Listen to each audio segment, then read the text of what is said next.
Dave Zucconi. Man, where do we start? He had this aura about him, you know, and it's just the first day I came to Brown, I knew who Dave Zucconi was. In some of the early games in women's ice hockey, I think the only people in the auditorium were a few parents and Zucconi and me. I think I'll miss Dave the most when I go to football games and I don't see him and his dog.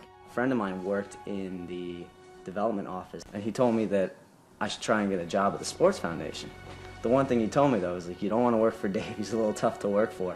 If you climbed up to his small office and walk in, you'd think probably he was sitting in front of a desk because something must be supporting all those papers. There was something special about being with Dave and watches that genuine energy he had for Brown and the excitement he had every time he walked into a room.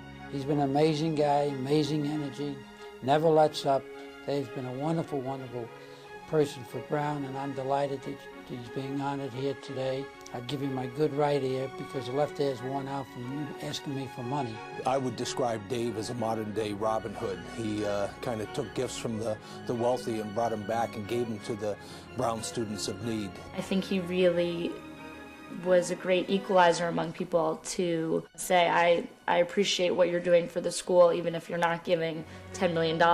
Your effort and love of Brown is just as valuable. Dave Zucconi always produced quality programs for students. When he came to Brown, he recognized it as a blessing, and he knew how privileged he was to be here, and he never forgot that.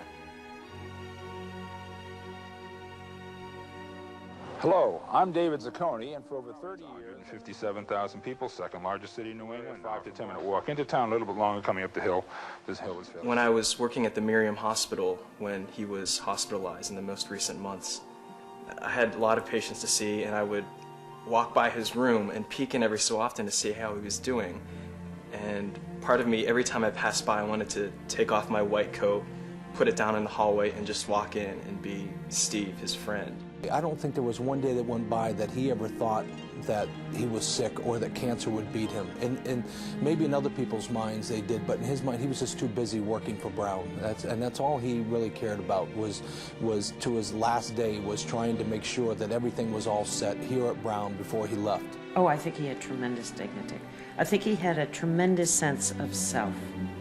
He knew his own limitations to a certain degree, and his strengths he built on.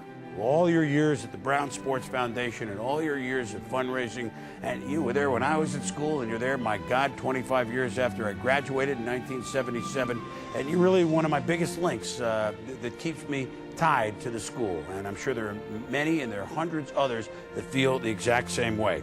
He just was always pushing and pushing the donors to keep bringing in the money, and he really understood that that's what it took to get the university to this point, and he always wanted to go even further. I sort of see Dave as the true brown bear, competitive, fierce, loyal, but most importantly, committed to the well-being of students. I think the big thing about Dave is that he taught all of us so much about courage, about loyalty, about trust, about commitment, and I think those things are the things that he'll always give to us, and something I'll always remember and forever keep his name alive to Brown Athletics. And in that way, his legacy is all the different people whom he's met and cared for and interacted with, and the kind of spark that he passed on to them that they will now carry throughout their lives. I don't think we'll ever fill the void of Dave Zucconi. I don't think there's ever going to be someone like it. There will be other people that may come close, but there's no one going to be like Dave Zucconi. He made us all care about the institution because he loved it. It was contagious, and he never stopped loving it.